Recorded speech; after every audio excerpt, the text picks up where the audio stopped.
Bismillahirrahmanirrahim. Assalamualaikum warahmatullahi wabarakatuh.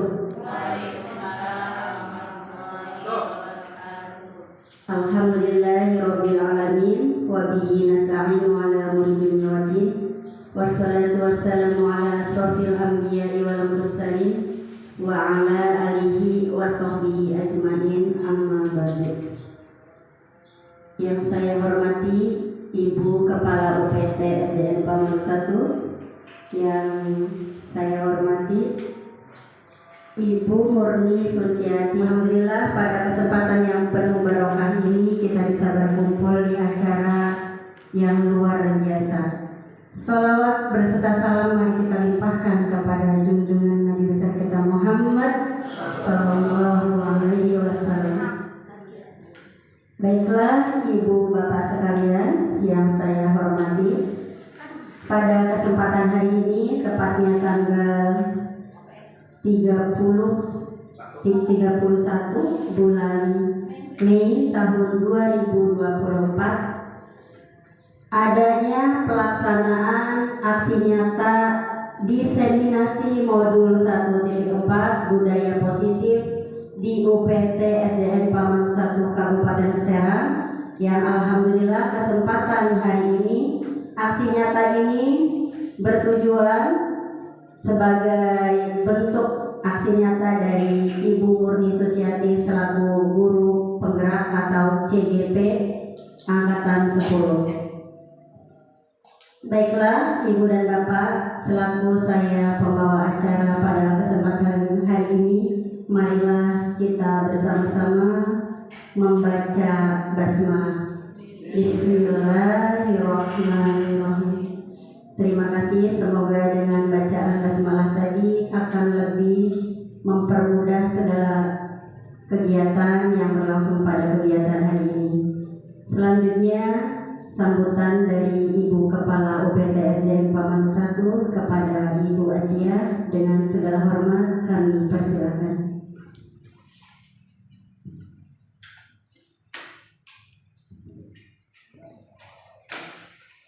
Ya, terima kasih atas waktunya yang diberikan. Baik, bismillahirrahmanirrahim. Assalamualaikum warahmatullahi wabarakatuh. Alhamdulillahirabbil alamin. Na'budu wa nasta'inu wa nastaghfiruh wa na'udzu billahi min syururi anfusina wa min sayyiati a'malina. Man yahdihillahu fala mudilla lahu wa man yudlilhu fala hadiya lahu. Asyhadu an la ilaha illallah wa asyhadu anna Muhammadan abduhu wa rasuluh. Amma ba'du. Yang kami banggakan para Bapak Ibu, tenaga pendidik serta tenaga pendidikan UPT SDN Pamanuk 1. Pertama-tama marilah kita panjatkan puji serta syukur kehadiran Allah Subhanahu wa taala, yang mana pada siang hari ini atau pagi menjelang siang ini kita dapat berkumpul bersama dalam rangka setelah pelaksanaan KBM, yaitu mengadakan diseminasi budaya positif di UPT SDN Pamanuk 1 ini. Dan kedua kalinya sholawat teriring salam semoga tetap tercurahkan terhadap junjungan Nabi besar kita Muhammad Sallallahu Alaihi Wasallam, yang mudah-mudahan membawa kita semua umatnya menuju alam yang diridhoi oleh Allah Subhanahu wa taala. Baiklah, pada kesempatan ini momen yang sangat luar biasa ya. Beri support serta semangat untuk Ibu Murni Suciati, yaitu selaku guru penggerak Angkatan 10 yang sudah menjalankan tugas-tugasnya sudah pertengahan jalan kemungkinannya. Mudah-mudahan mari kita doakan semoga beliau diberikan kesehatan, kelancaran, bisa menyelesaikan tugas-tugas sebagai CGP di Angkatan 10 ini. Bagaimana budaya positif itu bisa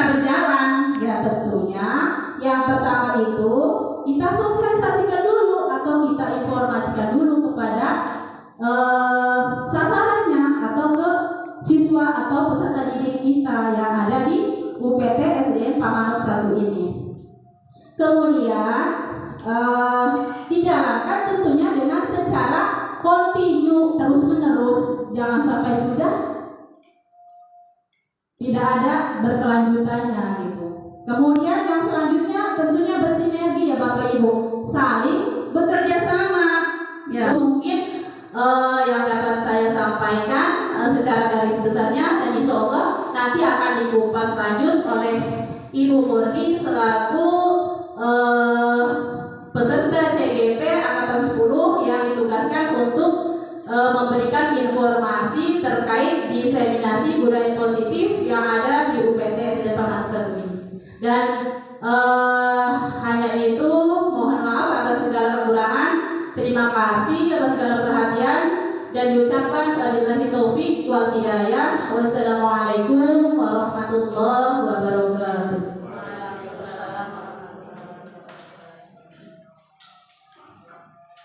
Terima kasih kepada Ibu Kepala UPT SDN Pamanuk 1 yang telah memberikan sepatah dua patah dukungan, tentunya memfasilitasi hal ini sangat luar biasa. Baiklah, berikutnya yaitu acara inti, yakni pemaparan dari CGP Angkatan 10 yang akan disampaikan oleh Ibu Murni Suciati SPDI. Kepada beliau, waktu dan tempat kami persilakan.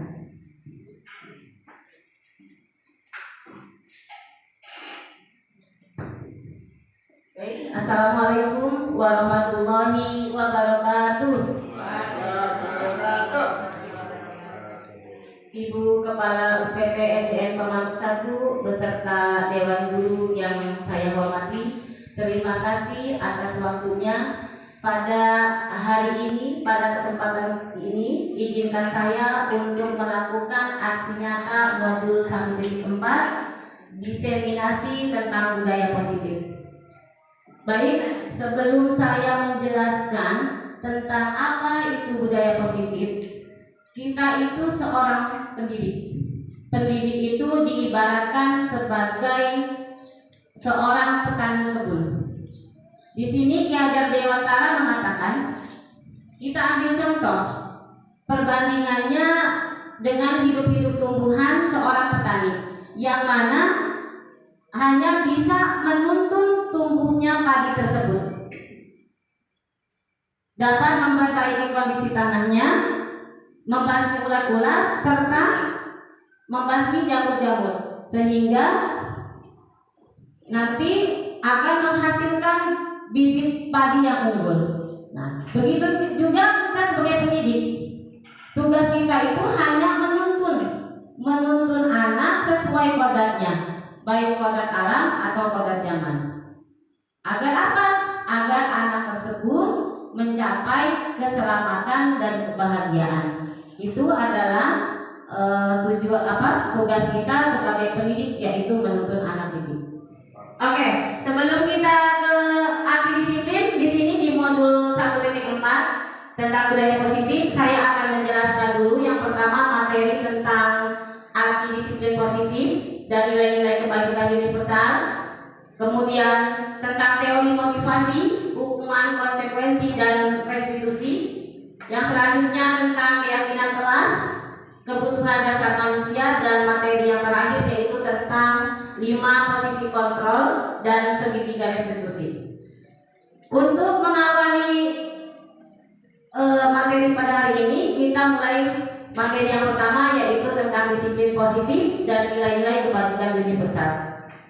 Sebelum saya melanjutkan apa itu disiplin positif dan nilai-nilai kebajikan universal, mungkin Bapak dan Ibu sudah tahu apa arti disiplin?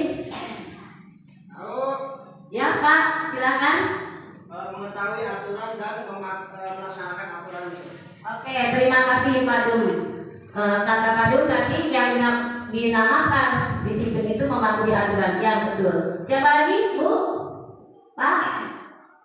Tadi yang dikatakan Pak Dumyati sudah betul, mematuhi aturan.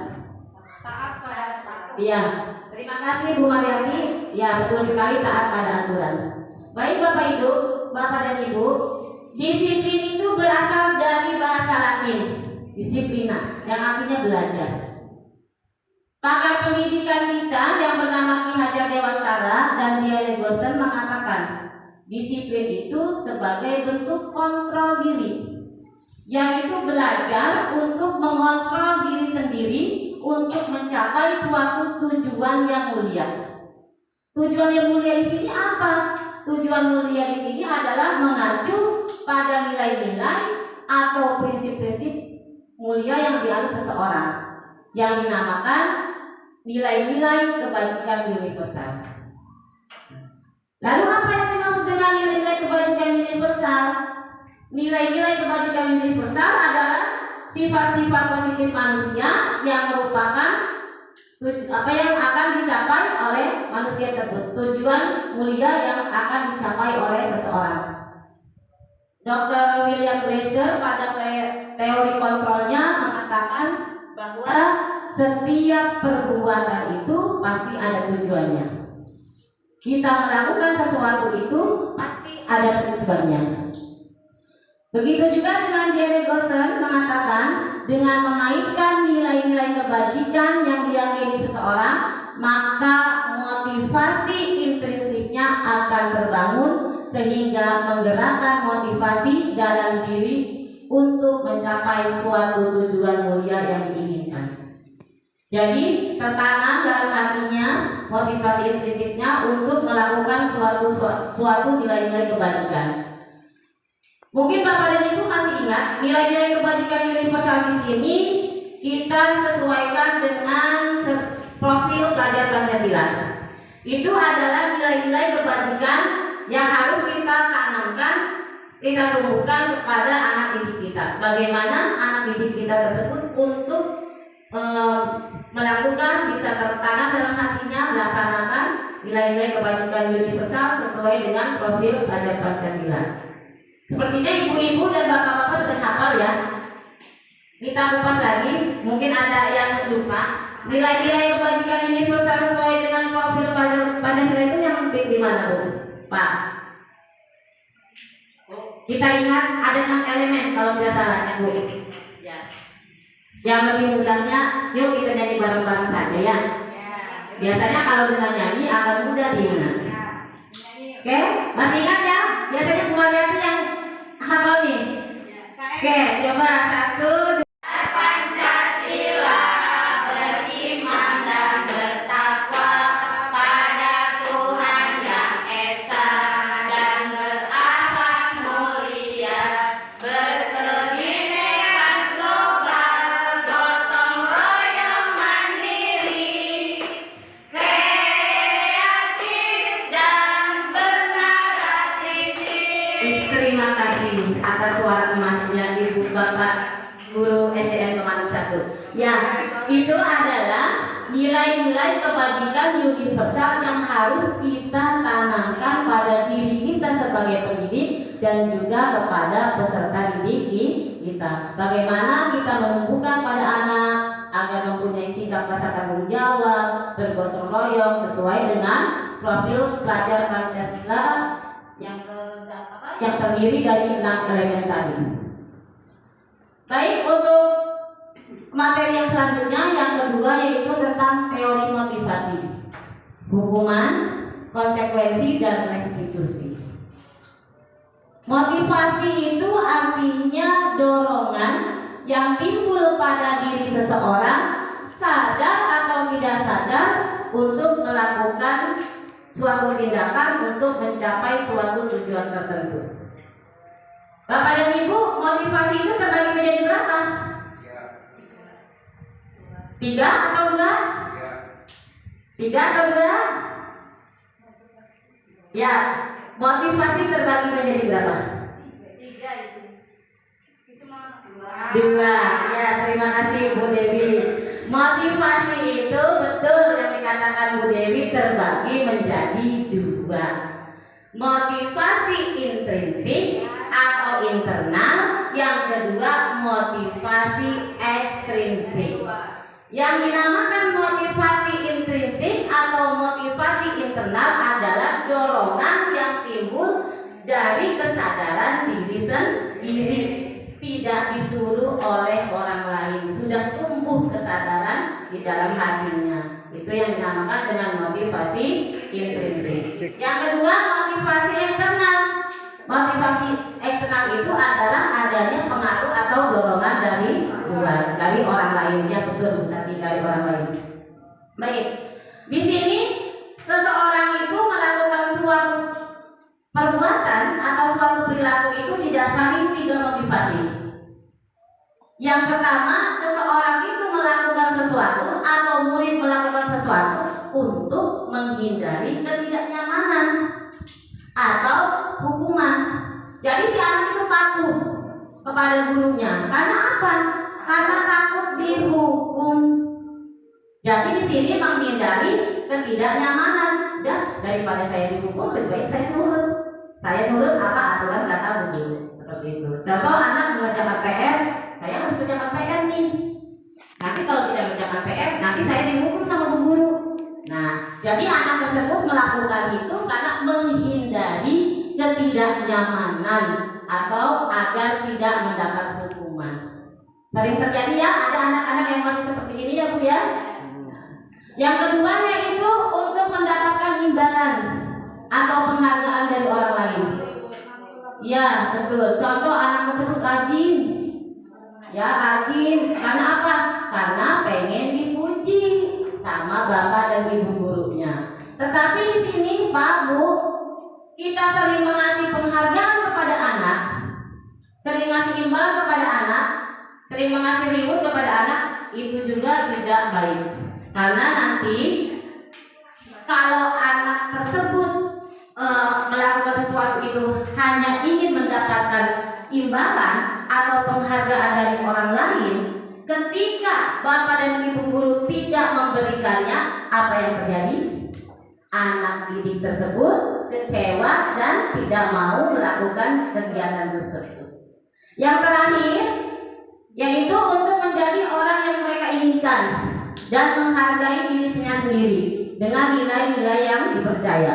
Nah, poin yang ketiga ini di dalam peserta didik tersebut, dia itu dengan sadar melakukan suatu kegiatan itu karena dia menghargai dirinya. Dia sudah tertanam nilai-nilai kebajikan universalnya. Oh, saya itu murid. Tugas saya itu adalah belajar dan mengerjakan apa yang ditugaskan oleh bapak dan ibu guru. Contohnya anak tersebut mengerjakan PR karena dia sudah paham, sudah tertanam dalam dirinya akan nilai-nilai kebajikan universal rasa tanggung jawab. Nah, jadi sudah tertanam dan dia mampu menghargai dirinya sendiri. Jadi yang kita harapkan dari ketiga motivasi perilaku manusia ini adalah yang poin ketiga. Bagaimana kita menanamkan motivasi intrinsik kepada anak didik kita. Karena poin nomor 1 dan 2 itu termasuknya ke dalam motivasi eksternal. Adanya dukungan dari luar. Sedangkan poin yang ketiga yaitu sudah termasuk ke dalam motivasi internal. Oke? Jadi kita berusaha ya untuk menciptakan yang ke nomor 3, menciptakan motivasi internal pada murid kita. Dengar kata hukuman, konsekuensi dan restitusi. Kalau restitusi mungkin rada asing ya Bu, tapi kalau hukuman kita sering mendengar. Hukuman, konsekuensi dan restitusi itu berbeda. Kalau hukuman yaitu bentuk tindakan yang diberikan kepada seseorang atau kepada kelompok karena orang tersebut melakukan suatu pelanggaran. Contoh, si anak disuruh menulis kata saya tidak akan nakal lagi 100 kali. Itu termasuk ke dalam hukuman. Nah, hukuman di sini bentuknya satu arah. Karena tidak ada kesepakatan antara guru dengan murid. Dan biasanya bersifat tiba-tiba tanpa direncana. Misal Bu Atun sedang mengajar di kelas 2. Karena ada muridnya yang tidak mengerjakan PR secara refleks, Bu Atun memberikan hukuman pada anak, misalkan suruh menyapu atau menyuruh mengepel atau mengambil sampah. Jadi hukuman itu bersifatnya satu arah dan tanpa direncana. Tidak ada kesepakatan antara murid dengan guru. Bedanya dengan konsekuensi, ya sebelum saya jelaskan apa itu konsekuensi. Konsekuensi itu adalah akibat atau hasil dari suatu perbuatan. Kalau tadi hukuman itu bersifat satu arah, kalau konsekuensi yaitu dua arah. Karena sudah ada perjanjian di awal antara guru dengan murid. Contoh seperti ini. Jika ada anak yang terlambat, nanti konsekuensinya di jam istirahat dia tidak boleh istirahat, harus mengerjakan tugas yang tertinggal. Jadi anak sudah tahu kalau dia terlambat, konsekuensinya tidak istirahat, harus mengerjakan tugas yang tertinggal. Nah, itu bedanya hukuman dengan konsekuensi. Kalau hukuman itu bersifat tiba-tiba, kalau konsekuensi itu terencana. Sudah ada kesepakatan antara guru dengan murid. Sedangkan yang dinamakan restitusi adalah proses menciptakan kondisi bagi murid untuk memperbaiki kesalahan. Nah, murid yang melakukan kesalahan di sini dibimbing sama gurunya untuk memperbaiki kesalahannya, agar si murid tersebut tidak melakukan kesalahan yang sama. Kesalahan yang sudah terjadi tersebut dijadikan pembelajaran untuk menjadi lebih baik. Dengan tujuan apa guru tersebut melakukan restitusi itu? Dengan tujuan agar si anak tersebut bisa lagi diterima di kelompoknya, di teman-temannya dengan karakter yang lebih baik. Oke, baik. Tadi kita sudah tahu ya tentang teori motivasi, perbedaan antara hukuman, konsekuensi, dan restitusi. Sekarang yaitu materi yang ketiga tentang keyakinan kelas. Saya percaya dan saya yakin Bapak dan Ibu guru di sini semua sudah membuat keyakinan kelas. Di kelas masing-masing sudah ada keyakinan kelas. Permasalahannya, keyakinan kelas tersebut berjalan efektif, kontinu atau tidak? Ya.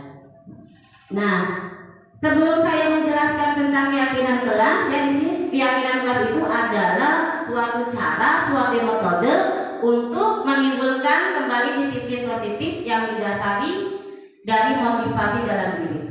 Jadi untuk menciptakan budaya positif di sekolah kita ini, salah satunya adalah dengan cara menerapkan, menjalankan secara konsisten keyakinan kelas. Jadi setiap kelas harus mempunyai keyakinan kelas dan keyakinan kelas tersebut harus dijalankan. Dengan anak-anak mematuhi keyakinan kelas yang ada di kelasnya masing-masing, nanti akan terciptalah budaya positif di sekolah. Anak tidak mengerjakan tugas, ya berarti melakukan kesalahan tentang keyakinan kelas. Dia melanggar keyakinan kelas tentang bertanggung jawab. Nah, nanti nih Bapak dan Ibu di tahun ajaran baru, semangat baru, mungkin Bapak dan Ibu juga nanti pembagian tugasnya berbeda, bukan di kelas yang sama. Nanti kita bikin lagi keyakinan kelas dengan anak-anak. Bagaimana prosedur pembuatan keyakinan kelas tersebut?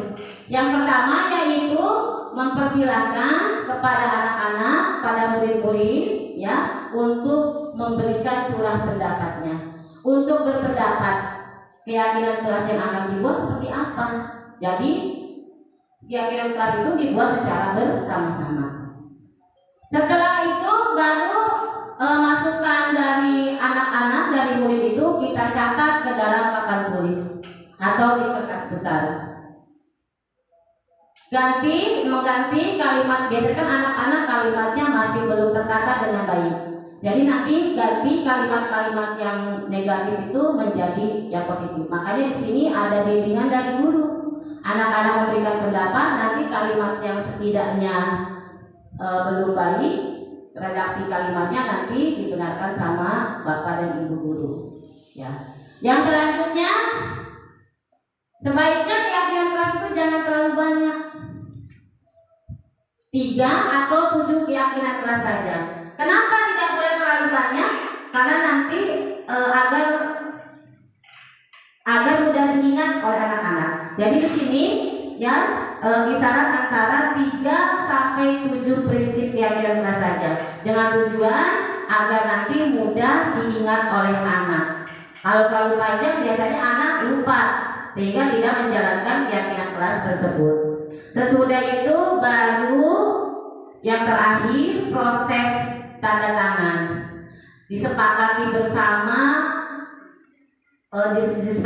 bersama ditandatangani oleh semua murid di kelas itu dan disahkan oleh wali kelas. Setelah ditandatangani, berarti anak-anak sudah menyetujui kesepakatan kelas tersebut, sudah disahkan, sudah sah dibikin bersama, disahkan oleh wali kelasnya dengan proses tanda tangan tersebut.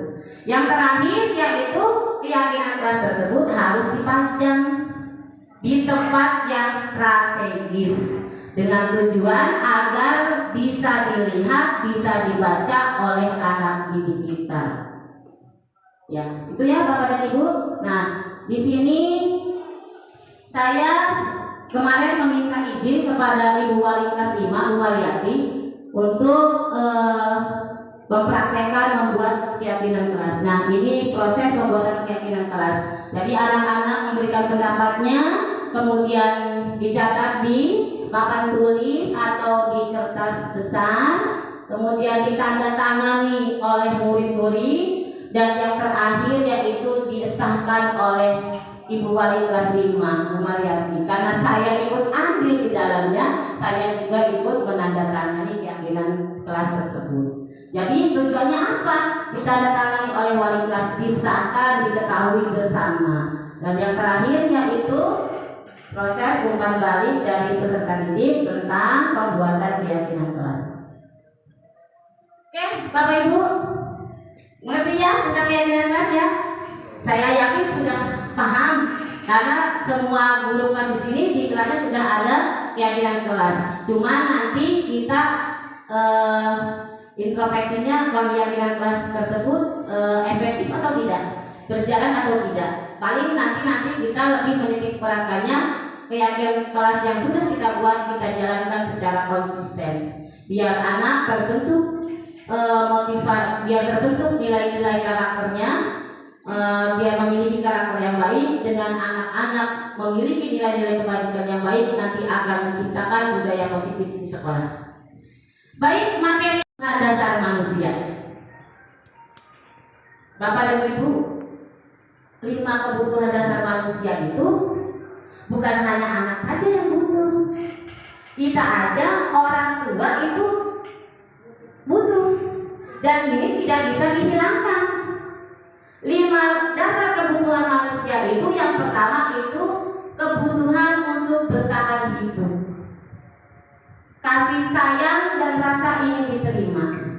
Kita juga kalau misalnya orang lain senang ya, apalagi anak didik kita. Terusnya kebebasan, kesenangan. Nah, kita kalau dulu juga butuh refreshing, butuh senang. Anak juga sama Bu, butuh kesenangan.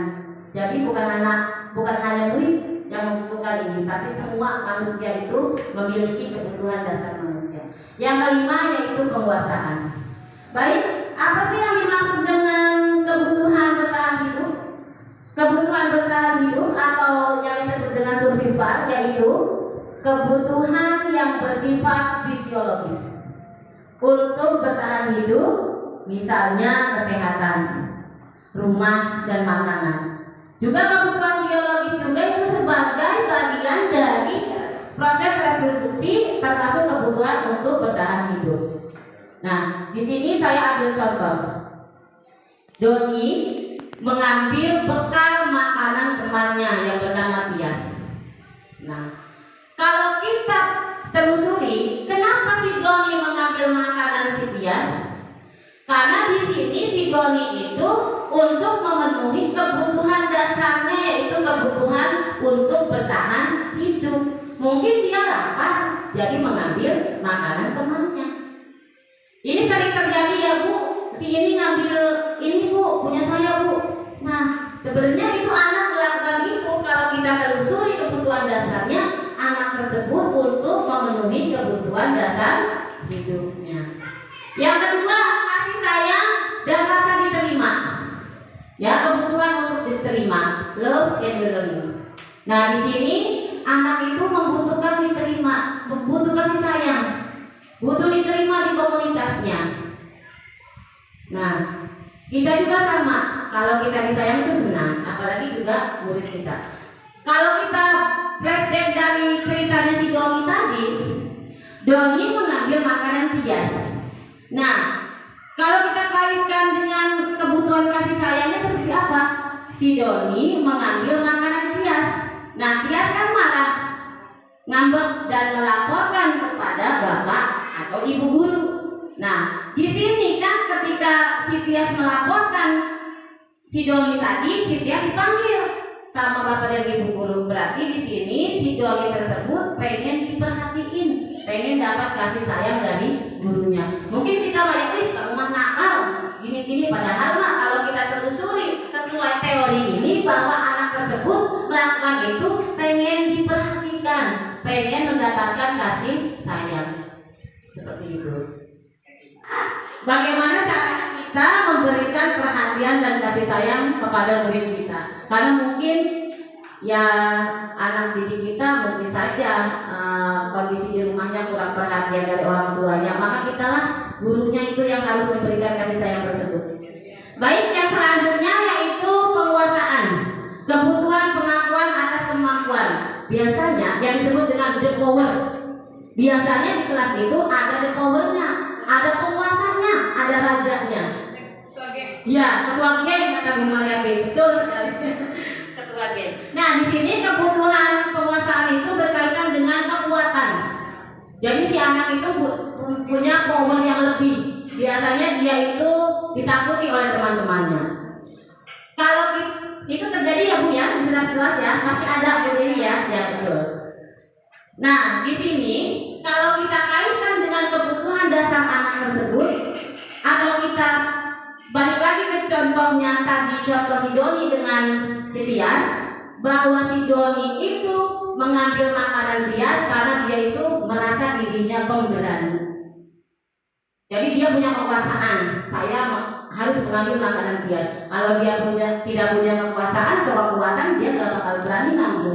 Yang keempat yaitu kebebasan, kebutuhan akan pilihan atau freedom. Ya, di sini ya biasanya anak itu suka melakukan sesuatu, mencoba-coba karena dia tidak terpengaruh oleh orang lain. Pokoknya pengennya seperti itu. Kalau kita misalkan kaitkan lagi dengan contoh cerita si Doni tadi, kenapa Doni mengambil makanan temannya? Karena dia itu pengen mencoba-coba. Mungkin bekal makanan yang dibawakan oleh ibunya menunya itu aja. Jadi bosen kata Bu Yuda, betul. Jadi dia mencoba-coba tanpa mempedulikan orang lain. Kata orang lain, jangan, kamu gak boleh mengambil. Tapi kan karena dia itu pengen memenuhi kebutuhan kebebasannya, maka dia mengambillah makanan Tias tersebut. Pengen, karena mungkin yang dirasa makanan yang dia ambil, yang dia bawa itu bosan. Atau misalkan kebutuhan akan kebebasan. Anak-anak sering main bola di lapangan, benar tidak? Betul, ya. Tanpa sengaja bola tersebut misalkan terkena bapak dan ibu guru. Padahal anak tersebut sudah dibilang, jangan main bolanya, jangan terlalu kencang, nanti kena orang lain. Dia tidak menghiraukan apa kata orang lain, karena yang dia butuhkan adalah kebebasan. Dia tidak memikirkan efek negatifnya. Dia tidak memikirkan kalau bola tersebut nanti kena bapak dan ibu guru atau kena temannya. Jadi itulah kebutuhan dasar anak untuk melakukan suatu kebebasan. Dan yang terakhir adalah kebutuhan untuk kesenangan atau fun. Kita pengen senang pasti disimpan Bu. Senang lah, iya betul. Bukan anak saja Bu yang butuh senang, itu kita juga butuh senang. Iya, takut migrain, betul ya. Nah, kebutuhan anak kesenangan di sini yaitu untuk mencari kesenangan, misalnya bercanda dengan teman, tertawa, ya. Nah seperti itu. Jadi itulah 5 kebutuhan dasar manusia. Sudah dapat dipahami ya tentang 5 kebutuhan dasar manusia? Ternyata bukan anak saja yang butuh ya. Kita juga orang dewasa butuh akan hal tersebut, dan itu tidak akan bisa lepas dari manusia. Oke, next yang selanjutnya itu tentang 5 posisi kontrol guru. Ini Dr. William Glasser atau Diana Gosser ya, seorang pakar pendidikan itu menyimpulkan 5 posisi kontrol sebagai guru, sebagai orang tua, dan sebagai atasan. Jadi yang harus memiliki 5 posisi ini bukan saja guru, tetapi juga orang tua, atasan.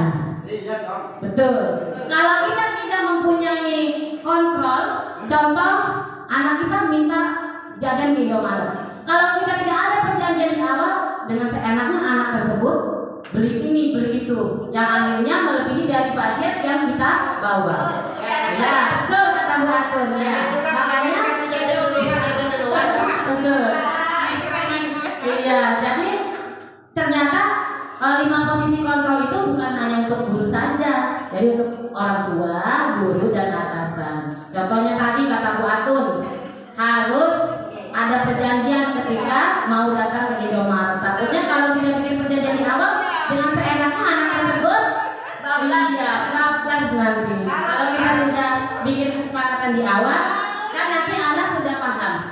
Sebelum berangkat, nah ini perjanjian kita di awal apa? Nah, anak bisa berpikir. Oke, di sini kita titik beratkan kepada 5 posisi kontrol guru. Yang pertama yaitu sebagai penghukum. Sadis ya, sebagai penghukum. Yang kedua sebagai pembuat rasa bersalah. Yang ketiga sebagai teman. Mantap, sebagai teman. Nanti kalau tidak punya uang dikasih sama Bu Mehat ya muridnya. Ya kan, sebagai teman. Terus sebagai pemantau, dan yang terakhir sebagai manajer. Baik, untuk lebih jelasnya, bagaimana sih posisi kontrol sebagai penghukum itu? Nah, di sini seorang penghukum itu biasanya menggunakan hukuman fisik atau verbal. Nah, biasanya kalau kita menggunakan posisi kontrol penghukum akan berkata seperti ini. Pak yang dengan saya, awas kalau kamu tidak mengerjakan PR lagi. Gitu. Ya, kamu selalu saja salah. Kamu pasti yang terakhir nulisnya. Kenapa sih kamu ini? Oh, si Fajri. Ya, si Fajri. Ya. Biasanya posisi guru sebagai penghukum itu nadanya tinggi. Nadanya tinggi. Itu marah karena kesal kepada anaknya, anak didiknya yang tidak mengerjakan PR atau segala macam. Wajar. Yang kedua yaitu pembuat merasa bersalah. Nah, ini kebalikan dari penghukum. Kalau penghukum tadi dia nadanya tinggi. Kalau sebagai pembuat merasa bersalah, suaranya lemah lembut. Iya, lemah lembut. Nah, biasanya di sini seorang guru itu akan berkata seperti ini. Ibu sangat kecewa sekali pada kamu. Coba kalau orang tua kamu tahu, pasti sedih. Jadi kan anak itu merasa bersalah dengan kata-kata ibu guru tadi. Katanya biasanya yang lemah lembut Pak Bu Dewi. Tapi kan tujuannya bagus ya Bu. Nah, cuman dengan posisi pembuat merasa bersalah itu anak menyesali. Oh iya ya, saya seperti ini salah. Baik, yang selanjutnya yang ketiga yaitu sebagai teman. Sebagai teman Bu. Nah, di sini biasanya bapak dan ibu guru itu ya ke anak itu ya dengan rumor, dengan candaan. Bagaimana sih kalau kita berteman? Biasanya kalau ada di posisi teman, guru sebagai teman itu akan berkata seperti ini, ayo dong bantu Bu Guru, kan? Terusnya, ya sudah, nggak apa-apa, silakan sana pulang, nanti Bu Guru yang bereskan, seperti itu. Itu sebagai teman. Artinya yang keempat itu sebagai posisi pemantau. Nah, nada suaranya biasanya kalau di posisi ini, yaitu nada suaranya itu datar, bahasa tubuh yang hormat. Nah, contohnya begini. Adi, kamu terlambat 15 menit. Apakah kamu sudah mengerti konsekuensi yang harus dilakukan dengan terlambat? Biasanya seperti itu, ngomongnya datar. Terus si muridnya menjawab, iya Pak, saya harus tinggal di kelas ketika jam istirahat dan saya akan mengerjakan tugas yang saya tinggalkan.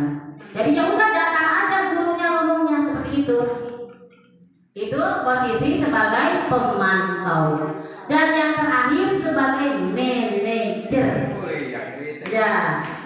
Ya, bukan banyak duitnya Pak, manajer apa? Bukan. Ya, manajer itu bisa mengatur, mengontrol dengan baik. Jadi di sini biasanya ini nada suaranya tulus. Bahasa tubuh yang tidak kaku dan biasanya mendekat kepada manajer kedudukan, bukan? Contohnya seperti itu. Adi, apakah kamu tahu jam berapa sekolah kita mulai belajar gitu ya? Si Adi menjawab, iya Pak, jam 7:30. Iya, jadi kamu terlambat. Kira-kira bagaimana kamu memperbaiki masalah ini? Saya nanti Pak akan menanyakan kepada teman materi atau pelajaran yang tertinggal tadi, dan saya tidak akan mengulanginya lagi Pak. Seperti itu. Nah, bedanya pemantau dengan manajer, kalau di posisi pemantau, guru itu akan menanyakan konsekuensinya. Adik, kamu tidak mengerjakan tugas, konsekuensinya apa? Nah, dihukum misalkan, atau tidak boleh istirahat, harus mengerjakan PR-nya. Jadi kalau di pemantau menitik beratkan pada konsekuensi. Sedangkan di posisi manajer, yaitu guru tersebut menitik beratkannya ke kebajikan universal, rasa bertanggung jawab. Bagaimana anak tersebut memiliki rasa tanggung jawab, bisa memecahkan atas permasalahannya. Jadi itu. Kalau yang ketiga pemantau, ya udah, berarti kalau kamu salah, konsekuensinya seperti itu kan kesepakatannya. Sedangkan di posisi manajer, jadi si anak itu dibantu menyelesaikan permasalahannya sehingga menemukan cara mengatasi permasalahannya, dan anak tersebut bertanggung jawab atas apa yang sudah dilakukannya. Dari kelima posisi kontrol sebagai guru ini, posisi yang nomor 1, penghukum dan pembuat rasa bersalah, harus kita hilangkan. Mulai sekarang kita berusaha menghilangkan posisi sebagai penghukum dan sebagai pembuat rasa bersalah. Jadi naik level kita ke level nomor 3, 4, dan 5 sebagai teman, pemantau, dan sebagai manajer. Dari kelima posisi tersebut, yang paling baik yang harus kita terapkan yaitu posisi sebagai manajer. Ya, kita sama-sama yuk Pak Bu. Kadang saya juga tidak bisa menahan emosi saya. Kalau misalkan ada anak yang tidak mengerjakan PR atau bikin ulang, pasti saya berperan sebagai penghukum. Ya, iya, tanpa disadari. Tapi karena sekarang kita sudah tahu teorinya, setidaknya kita mengacu kepada teori kontrol tersebut yang disepakati oleh Dr. William Geiser dan Diana Gosen. Yuk kita bareng-bareng ke depan, kita mulai hilangkan posisi penghukum dan perasa bersalah. Mulai kita menerapkan posisi kita sebagai teman, pemantau, dan sebagai manajer. Baik, nah materi yang terakhir itu tentang segitiga restitusi. Kenapa harus ada segitiga restitusi? Tiap hari kita pasti menemui anak yang bermasalah. Untuk mengatasi permasalahan tersebut, ada yang dinamakan segitiga restitusi. Untuk membantu memecahkan masalah anak didik. Untuk lebih jelasnya, kita simak tayangan video ini tentang segitiga restitusi. Restitusi dikembangkan oleh pakar pendidikan Diane Gosson berlandaskan pada teori kontrol Dr. William Glasser. Segitiga restitusi adalah suatu proses dialog yang dijalankan oleh guru atau orang tua agar dapat menghasilkan murid yang mandiri dan bertanggung jawab. Pada saat guru di posisi manajer, aspek yang dikembangkan pada murid adalah motivasi intrinsik, sehingga penanaman nilai-nilai kebajikan dapat tumbuh dan berkembang menjadi suatu kebiasaan positif yang akhirnya membentuk karakter murid. Proses dialog ini terdiri dari 3 langkah yang digambarkan pada ketiga sisi pada segitiga restitusi. Sisi pertama adalah menstabilkan identitas. Sisi yang kedua adalah validasi tindakan yang salah. Dan sisi yang ketiga adalah menanyakan keyakinan. Ibu dan bapak guru, berikut ini akan ditunjukkan bagaimana seorang guru berada dalam posisi manajer menggunakan penerapan segitiga restitusi. Ya, ini Bapak dan Ibu contoh penyelesaian dengan menggunakan segitiga restitusi.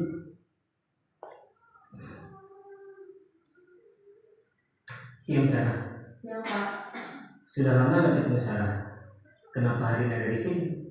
Kesel Pak, kesel banget. Masa aku dikatain tukang fitnah Pak? Ya aku marah lah. Aku balik ngatain Eka di depan kelas. Kesel banget. Pertanyaan pertama menanyakan atau menstabilkan identitas terlebih dahulu. Akan marah apabila ada yang menuduh bapak seperti itu. Kemudian pada saat itu kamu mau melakukan apa? Ya saya langsung ngatain Eka lah Pak. Kesel banget. Saya bentak-bentak dia depan teman-teman lain. Oh begitu. Pasti kamu melakukan. Langkah yang selanjutnya validasi tindakan yang salah. Masa saya diam saja Pak? Ya saya bela diri lah. Masa saya dituduh tukang fitnah? Ya wajar lah. Mempertahankan harga diri itu sesuatu yang penting buat kamu. Untung kamu tidak bertindak lebih gegabah lagi. Hanya membentak-bentak. Iya Pak. Untung saya masih bersabar dan hanya membentak saja. Sudah gemes padahal. Saya pasti bela diri lah. Ya pasti ya.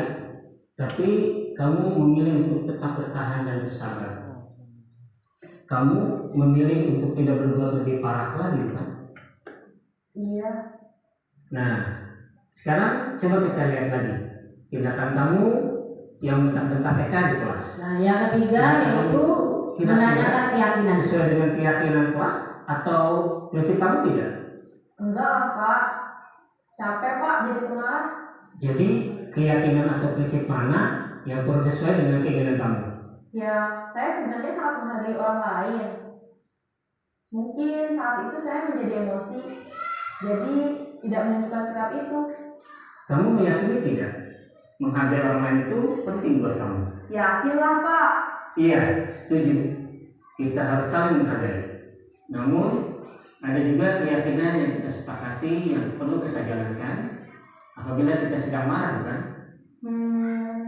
Ya saya bisa lebih proaktif, mulai dengan diri sendiri. Saya bisa jadi lebih bersabar, mengambil waktu jeda untuk berpikir mau apa selanjutnya. Kira-kira kamu bersedia memperbaiki masalah ini tidak? Bersedia Pak. Kalau kamu memperbaiki masalah ini, kamu akan menjadi orang seperti apa? Saya akan menjadi orang yang bertanggung jawab kali ya Pak. Dan senantiasa proaktif. Iya, menurut kamu bagaimana rasanya menjadi orang seperti itu? Ya nyaman lah, bangga bisa bersabar dan menahan diri. Baiklah kalau begitu. Yuk kita pikirkan bagaimana memperbaiki masalah ini.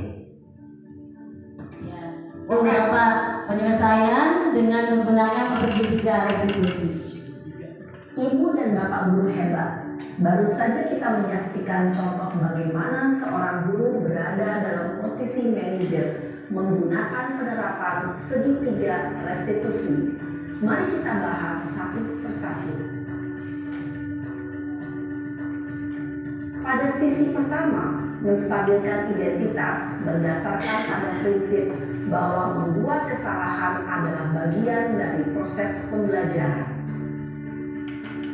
Sisi Dari kesalahan itu juga proses pembelajaran, akan menggeser identitas murid dari identitas gagal ke identitas sukses. Murid yang sedang bertingkah laku yang tidak pantas atau menarik diri saat itu sedang mengalami identitas gagal. Bila kita mengkritiknya, maka posisinya tidak akan berubah. Kita bisa mengajukan pernyataan-pernyataan ini. 1. Membuat kesalahan sesuatu yang wajar. 2. Manusia tidak ada yang sempurna. 3. Kita bisa memperbaiki masalah ini. 4. Saya tidak menanyakan kesalahannya. Saya lebih fokus bagaimana memperbaiki masalah ini. 5. Apakah saat ini kamu tengah menjadi orang yang baik untuk dirimu sendiri? Pada sisi kedua, validasi tindakan yang salah berlandaskan pada prinsip bahwa setiap perilaku berupaya memenuhi suatu kebutuhan tertentu. Guru yang telah memahami teori kontrol akan bergeser dari pemikiran stimulus respon menjadi proaktif dan mencoba untuk mengenali tujuan dari perilaku murid, mengenali dan mengakui kebutuhan murid ini dapat memperbaiki hubungan dengan murid tersebut. Pernyataan atau pertanyaan bisa disampaikan dengan nada suara tidak menghakimi atau memojokkan, sehingga dapat mengembalikan murid pada posisi positif. 1. Kamu bisa saja bertindak lebih gegabah lagi dari ini. 2. Kamu bukan melakukannya tanpa suatu alasan tertentu. 3. Kamu melakukannya karena mempertahankan sesuatu yang penting bagimu. 4. Mungkin kamu bisa mempelajari suatu perilaku baru yang lebih efektif. Bersediakah kamu mempelajarinya? Selanjutnya, kita akan simak sisi terakhir, yaitu menanyakan keyakinan. Teori kontrol menyatakan bahwa pada dasarnya kita termotivasi secara intrinsik. Pada saat perilaku yang salah telah divalidasi dan identitas sukses telah stabil, maka murid telah siap mengaitkan keyakinan-keyakinannya dengan tindakannya yang salah, dan pemikirannya telah bergeser ingin menjadi orang yang dituju. Pertanyaan-pertanyaan ini dapat mengaitkan keyakinan-keyakinan yang dianut murid. 1. Sebagai keluarga atau kelas, apa yang kita yakini? 2. Nilai-nilai apa yang telah kita sepakati? 3. Seperti apa gambaran sebuah kelas yang ideal bagi kamu? 4. Kamu ingin menjadi orang seperti apa?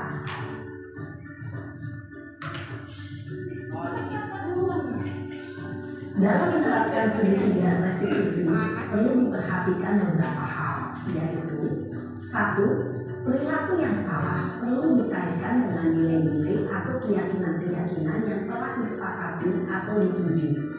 2. Kesediaan orang yang melakukan kesalahan untuk memperbaiki masalah. 3. Pemecahan masalah sebisa mungkin relevan atau memiliki hubungan dengan masalah yang ada. 4. Usaha. Perlu adanya suatu usaha perbaikan dan pihak yang berbuat kesalahan. 5. Waktu. Perlu didedikasikan waktu dan pihak yang berbuat kesalahan. Tanyakan kapan akan mulai dilakukan usaha untuk memperbaiki masalah. Dengan memahami struktur penerapan segitiga restitusi, diharapkan guru dapat menerapkan posisinya sebagai manajer dengan mengajukan pertanyaan-pertanyaan bermakna yang dapat membuat murid menjadi lebih percaya diri, bertanggung jawab, dan mandiri. Nah, ibu bapak guru perlu tidaknya mengikuti ketiga tahapan dalam segitiga restitusi bergantung pada ringan beratnya suatu permasalahan. Misalnya, bila permasalahan tersebut ringan, maka tidak perlu dijalankan secara berurutan. Bahkan bisa semudah menanyakan apa keyakinan yang kita sepakati. Dengan menjalankan segitiga restitusi, dengan mengajukan pertanyaan-pertanyaan bermakna, diharapkan murid menjadi lebih kuat secara pribadi, dapat membuka wawasan murid agar dapat menyelesaikan permasalahannya sendiri, semakin percaya diri, mandiri, dan merdeka. Salam dan bahagia, Ibu Bapak Guru hebat. Oke, dengan langkah-langkah satu, menstabilkan identitas. Yang kedua, memvalidasi tindakan yang salah. Dan yang ketiga yaitu menanyakan keyakinan. Jadi ada kaitannya ya materi tadi ya Bu tentang keyakinan. Jadi kita itu seperti yang dikatakan Bu Agung tadi, sebelum mengajak anak ke Indomaret harus bikin kesepakatan dulu. Nah kita juga harus bikin kesepakatan kelas dulu, keyakinan kelas dulu. Tujuannya apa? Ketika anak tersebut menemukan suatu permasalahan, jadi anak tersebut dibalikkan lagi ke keyakinan kelas yang harus diyakini dan dijalankan. Jadi apabila permasalahannya ringan, cukup mengambil satu langkah dari ketiga langkah segitiga restitusi tadi. Cukup menanyakan keyakinan yang harus diyakini.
Keyakinan kelas tentang disiplin, tidak menghargai waktu dan tidak menghargai bapak atau ibu guru. Betul, disiplin dan saling menghargai itu penting sekali dan bermanfaat bagi kita semua. Ya Bu, saya menyesal, saya mohon maaf. Baik, sikap kamu dengan sudah baik dengan cara kamu sudah meminta maaf. Nah, menurut kamu apa yang harus kamu lakukan agar kamu bisa ikut sholat duha? Saya akan bawa mukena Bu, biar saya bisa ikut sholat duha berjamaah bersama teman-teman. Meskipun mukena saya jelek, yang penting mukena saya bersih. Ya, baik. Kamu sudah menemukan solusinya dan ibu akan bekerja sama dengan orang tua kamu agar kamu tidak mengulangi kesalahan yang sama. Nah, sekarang silakan kamu balik lagi ke kelas. Assalamualaikum Bu. Waalaikumsalam. Baik Bapak dan Ibu, cukup sampai sini saja pemaparan dari saya. Kurang dan lebihnya saya mohon maaf karena saya juga masih belajar. Terima kasih atas kehadiran dan partisipasinya. Semoga apa yang saya sampaikan ada bermanfaat bagi kita semua. Saya akhiri. Wabillahi taufiq wal hidayah. Wassalamualaikum warahmatullahi wabarakatuh.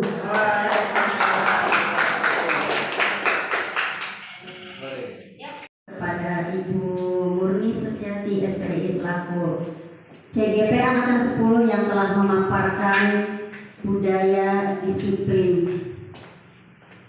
budaya positif UPT Sedang Paman 1 luar biasa, menambah wawasan baru bagi ibu bapak guru. Baiklah ibu dan bapak, untuk kesempatan hari ini marilah kita tutup dengan baca hamdalah. Alhamdulillahirrabbilalamin.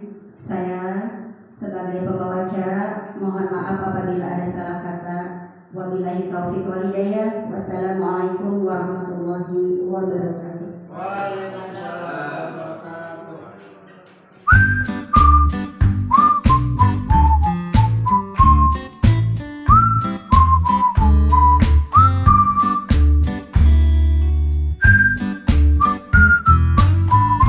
Warahmatullahi wabarakatuh.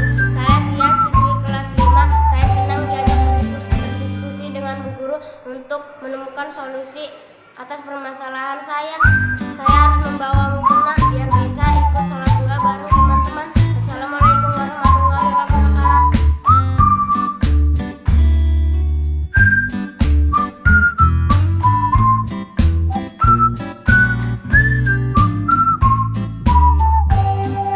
Perasaan Bapak setelah mengikuti diseminasi aksi nyata tentang budaya positif? Menurut saya sangat menarik ya, dan juga sangat menambah pengetahuan, terutama dalam penyampaian materinya juga sudah cukup bagus, pemaparan cukup lengkap dan lugas, sehingga membuat saya sangat mudah untuk memahami materi yang telah disampaikan. Terima kasih Pak. Mana perasaan Ibu setelah mengikuti kegiatan diseminasi aksi nyata tentang budaya positif? Terima kasih Ibu. Kegiatan kemarin yang saya rasakan itu sangat bagus dan sangat positif sekali. Di samping itu sangat memberikan inspirasi kepada saya bahwa selama ini saya mendidik peserta didik saya dengan cara atau metode yang belum saya ketahui. Dengan adanya pengetahuan baru dari Ibu, saya akan mencoba juga di kelas dan luar biasa. Semoga perubahan-perubahan yang ada dengan ide-ide yang luar biasa itu bisa mengubah cara mendidik saya tentunya ke peserta didik. Terima kasih Bu. Sama-sama.